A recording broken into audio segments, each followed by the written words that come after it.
Meus queridos, tudo bem? Espero que vocês estejam muito bem. Hoje a nossa aula de história ela será um pouquinho diferente. Por quê? Eu irei fazer um resumão de tudo que a gente já viu em história, sobre nossas aulas, do que a gente já fez e tal. Tudo que será dado em história, que a gente já deu em história até agora, tá bom? Então vamos lá, eu vou desde o primeiro capítulo até lá o último capítulo, ok? Da primeira unidade até a última. Bom, a gente iniciou o nosso livro História falando sobre refrescando a memória, lembrando dos primeiros tempos habitados no Brasil em 1850. Então, nós falamos antes de 1950, em 1500, depois viemos a 1530, até chegar a 1850, que foi as últimas aulas, início das nossas aulas. Então, a gente falou sobre tudo. Nós conversamos, voltando, falando sobre a família real, falando como o Brasil era colônia, falando do tempo médio, tudo isso, certo? Falamos da produção da lavoura, extração da cana-de-açúcar. E aí, nós começamos a falar sobre as transformações do Brasil no século XIX. Nós falamos qual eram essas transformações. Durante quase 67 anos, a monarquia, quem lembra o que é monarquia? Isso, monarquia é um sistema político de governo que é passado de geração para geração, ok? E aí tivemos várias transformações depois que a família real veio para o Brasil, certo? E aí, nas últimas décadas do século XIX, São Paulo, Belo Horizonte, Salvador, Recife, Porto Alegre, Rio de Janeiro, eles tiveram um grande crescimento populacional, né? E aí, nesse período, as pessoas vieram para esses lugares em busca de trabalho, de crescimento, de melhorar a sua vida. E aí, durante esse tempo, tivemos homens de negócio, vimos que houve mudanças, bondes foram criados, bondes elétricos, luz elétrica, várias coisas foram vindo, as ruas foram melhorando, tivemos iluminação a gás, né?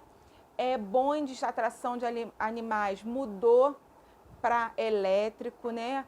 E aí ruas com paralelepípedos, as cidades foram aumentando, principalmente o centro da cidade, né? O meio lá onde tinha bastante gente.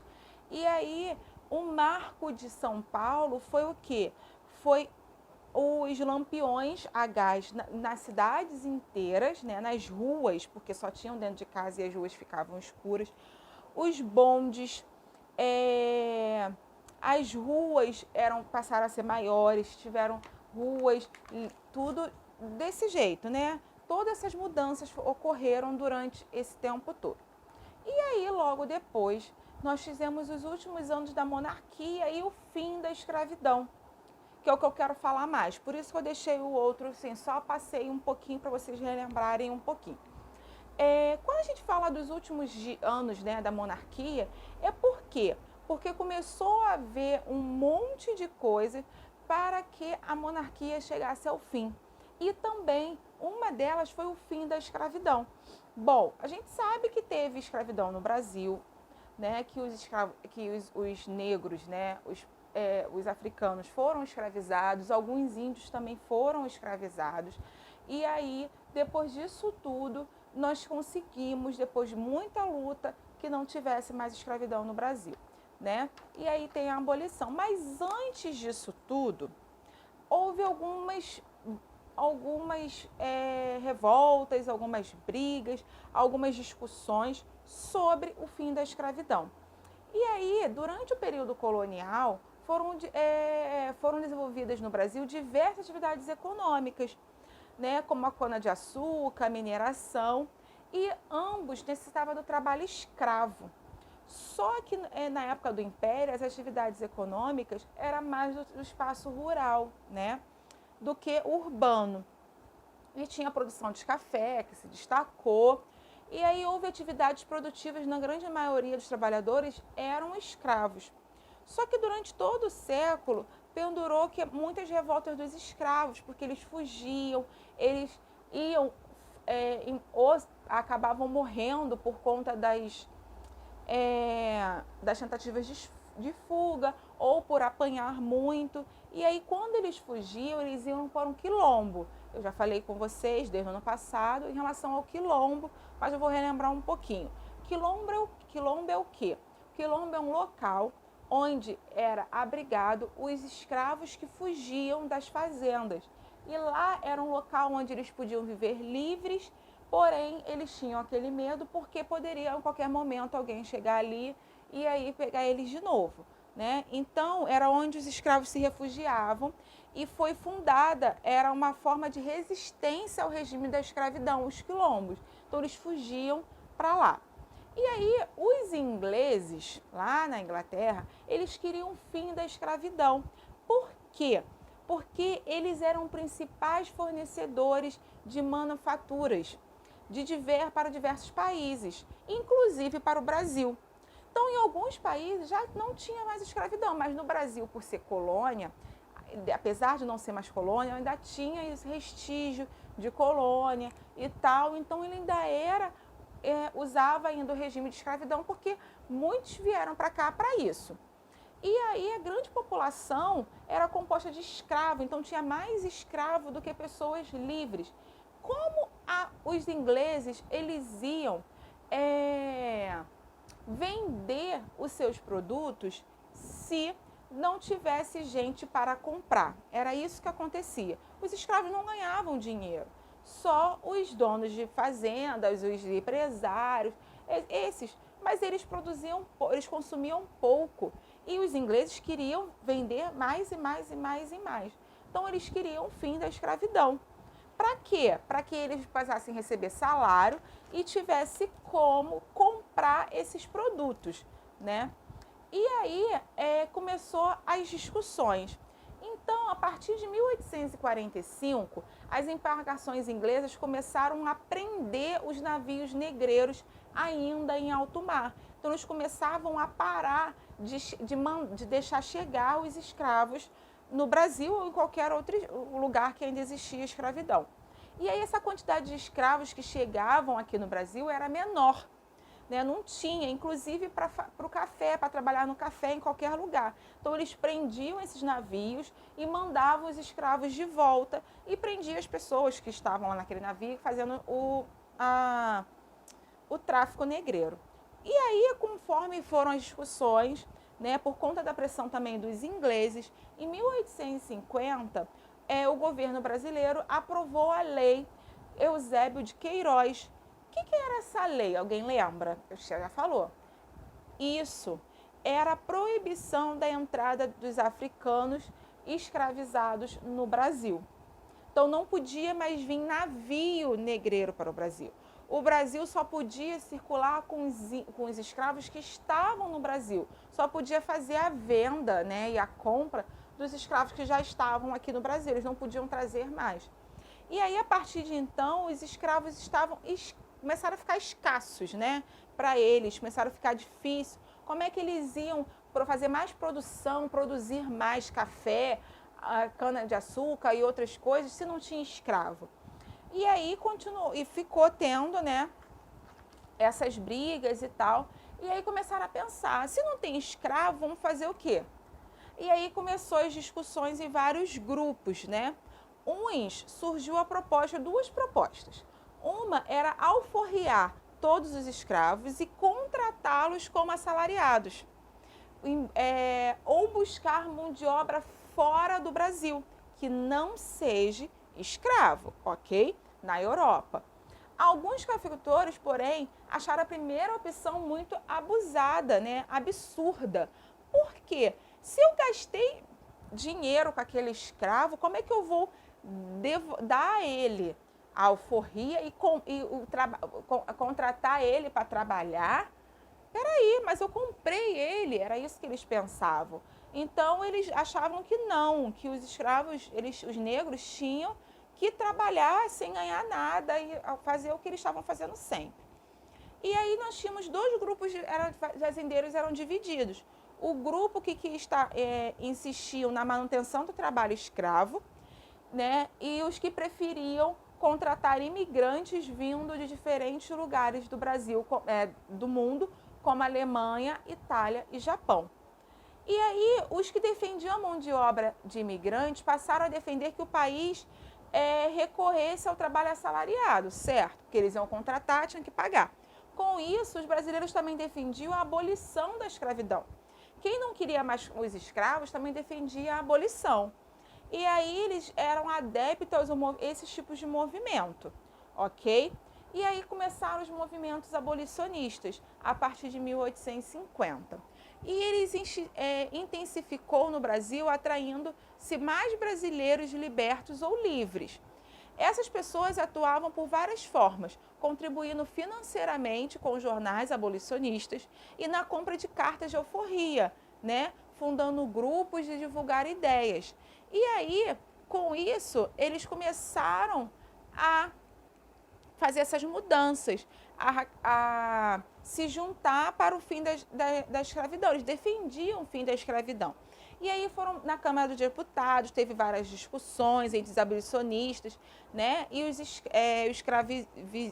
escravistas, né, que ficavam cada vez mais acirrados. Então eles ficavam entre, continua a escravidão, não continua. E aí outras províncias, no entanto, com o intenso movimento da abolição, eles começaram a abolir a escravidão. Antes do total, de haver a lei, eles começaram a abolir aos poucos, né? O Ceará, por exemplo, ele juntou um grupo de mulheres e reuniu para organizar uma sociedade amazonense libertadora, com cujo era libertar todos os escravos da província de Amazonas.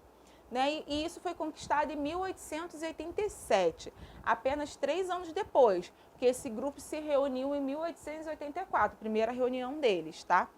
E aí o objetivo era isso, era abolir a escravidão e não ter mais escravidão no Brasil. E aí, antes, né, da abolição da escravidão, onde acabava, antes da Lei Áurea, teve muitas pressões dos brasileiros para livres, né, e libertos no movimento de jornais, clubes abolicionistas para o fim da escravidão. Mas antes disso acontecer, depois da Lei Eusébio de Queiroz, que foi a primeira que proibiu os escravos chegarem até o Brasil, foi feita outras leis. Alguém lembra qual foram as 2 leis antes da Lei da Abolição? Isso, a Lei do Ventre Livre, que foi em 1871, e a Lei Sexagenário, que foi em 1885. O que cada lei dessa garante? A Lei do Ventre Livre garante o quê? Que todo filho de escravo, nascido a partir dessa data, desse ano, eles estavam livres, eles eram dada a liberdade a essas pessoas, a essas crianças. Mas como assim? Se as crianças acabaram de nascer, elas eram livres, como que elas iam viver sozinhas se a mãe continuava sendo escrava? Né? Então as crianças continuavam lá na fazenda de qualquer forma, porque mesmo sendo livre, elas tinham que morar lá porque a mãe morava lá. E a Lei Sexagenário? É a lei a partir de 60 anos, todo escravo a partir de 60 anos, eles estavam livres. Peraí, mas é só a partir de 60 anos? Aí vem a discordância. Será que eles viviam até os 60 anos? Poucos viviam, a gente já falou sobre isso. Poucos viviam até os 60 anos. A maioria morriam antes, morriam muito jovens, né? E aí, embora houvesse todas essas leis, todos esses avanços, só serviu para adiar a abolição. Porque, teve lei, teve essas coisas, então vamos adiando, vamos jogar mais lá para frente a abolição da escravidão. Mas aí, ela ocorreu em 13 de maio de 1888, né?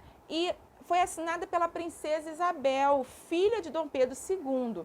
E essa lei ficou conhecida como Lei Áurea, onde proibia qualquer escravo, qualquer tipo de escravidão. E todos os escravos que existissem, eles estariam livres a partir de então.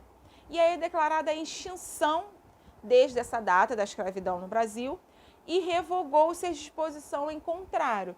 Todas as outras leis que eram contrárias à escravidão, essa revogou, livre e acabou. Tá, beleza, eles estão livres e agora? E agora? Liberdade e agora? O que é feito? Tá bom, a Lei Áurea decretou o fim da escravidão, no entanto, como que eles iam viver? Como? Não tinha como. E aí eles começaram, de repente, foram procurar emprego, procurar trabalho, e aí eram recusados. Não, escravo? Não, tu não vai trabalhar comigo, não. E aí era recusado o trabalho deles, eles não conseguiam trabalho, eles recebiam preconceitos, eles não eram reconhecidos como iguais do que os brancos, né? Então, portanto, eles continuavam excluídos da sociedade. E aí, com isso, foi ficando cada vez mais difícil, né? Como é que eles iam trabalhar? Como é que eles iam se sustentar? Então, muitos acabavam morrendo de fome, procurando outra forma de trabalho. Muitos foram para o Quilombo, foram para outros lugares,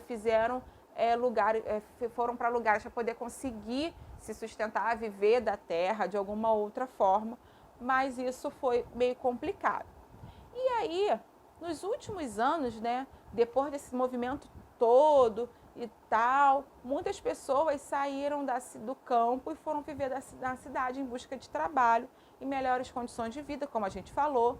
Houve ambientes, surgiram intensos debates sobre o trabalho escravo, o trabalho assalariado. E aí nós tivemos a oposição da monarquia,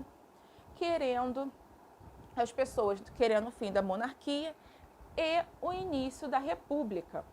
Bom, se não tem mais escravo, para que eu vou querer monarquia? Que uma pessoa governe só para mim e eu não posso dizer nada? E aí, no final do século XIX, parte dos brasileiros estavam descontentes com o governo do imperador de Dom Pedro II. E muitos afirmavam que a monarquia não dava espaço para a sociedade, para os cidadãos participarem das decisões políticas. Desconsiderava a diversidade popular dos seus interesses, né? E essas pessoas não estavam mais dispostas a defender aquele que um dia chamou de defensor perpétuo do Brasil, que era o Dom Pedro.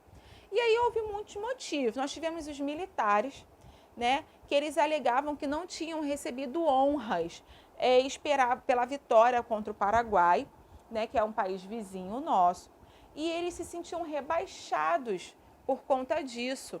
E aí, na década de 1880 e 80, tanto os de alta patente quanto os de baixa patente, como os praças, né, eles começaram a se distanciar do governo. E aí eles passaram a defender a mudança do sistema político do Brasil. Qual era essa mudança? De monarquia para república, ok? E aí tivemos também os cafeicultores do leste paulista. Alguns defendiam o fim da escravidão e adotavam o trabalho livre, né? E aí ampliar suas riquezas diversas dos seus interesses, seus diversos investimentos, investir mais. Só que, além do ganho do café, passaram a construir estradas de ferro para escoamento dessa produção. Só que eles não estavam satisfeitos com o império, porque eles acreditavam que o sistema monárquico impedia o desenvolvimento aí da economia, tanto do Brasil, tanto para eles ficarem cada vez mais ricos. E tinha os cafeicultores do Vale do Paraíba. Eles defendiam a monarquia e defendiam que a continuidade do trabalho escravo. Só que eles mudaram de opinião depois da abolição, que eles defendiam isso. Houve a abolição e agora? Vão defender o quê? Não, já que eu tenho que pagar para arrumar gente para trabalhar, eu quero que mude também. E aí temos as camadas médias urbanas, como advogados, jornalistas, são aquelas pessoas que não são escravos, não são ex-escravos, mas também não são cafeicultores, não são pessoas ricas, né? Que são os comerciantes, os advogados, os dentistas e outros trabalhadores urbanos, profissionais urbanos, que achavam que o sistema monárquico não os representava.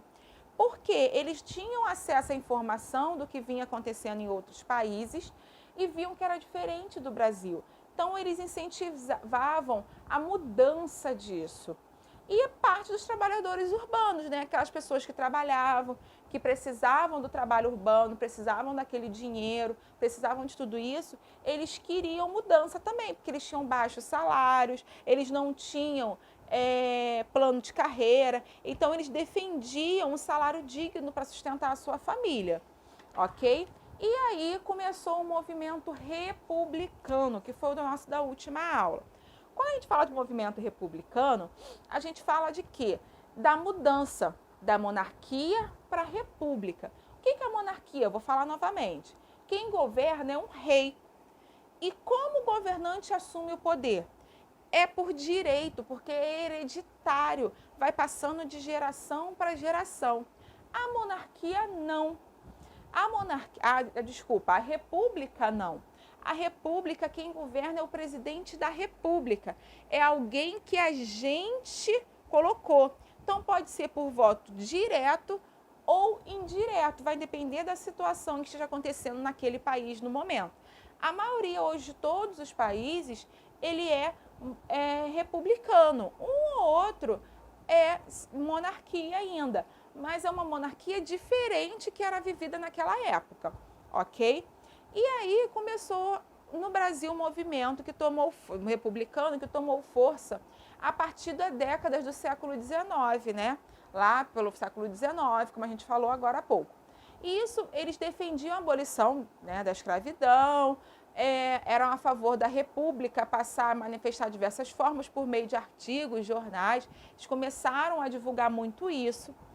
E aí, embora o movimento tenha sido mais forte na província do Rio de Janeiro, Minas Gerais, Rio Grande do Sul, São Paulo, havia nessa época mais de 20 jornais de oposição ao império espalhado pelo país.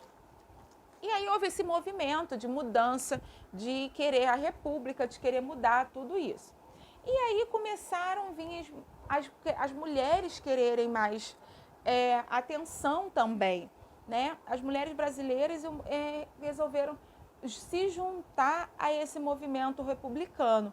E aí, em 1824, quando a primeira Constituição foi criada, escritores, poetisas, jornalistas, donos de grandes propriedades de terra, entre outros, porque não só existiam homens proprietários de terra, existiam mulheres também, porque muitas das vezes ou o marido já tinha falecido, ou na família o pai era o dono e aí o pai faleceu e só ficou ela, só tinha ela de filha, ou só eram filhas mulheres, então elas tinham que ficar de frente a essas terras, né? E elas não se conformavam de ser excluídas com o direito de participar e intervir nos assuntos políticos no Brasil. Então, o que acontecia? Poxa, se elas são escritoras, poetisas, jornalistas, são grandes donas de propriedades de terra, elas fazem produzir, fazem dinheiro e elas não podem participar. Peraí, tem algo errado aí. E aí elas, descontentes com a monarquia, elas encontraram nas propostas republicanas um caminho de esperança.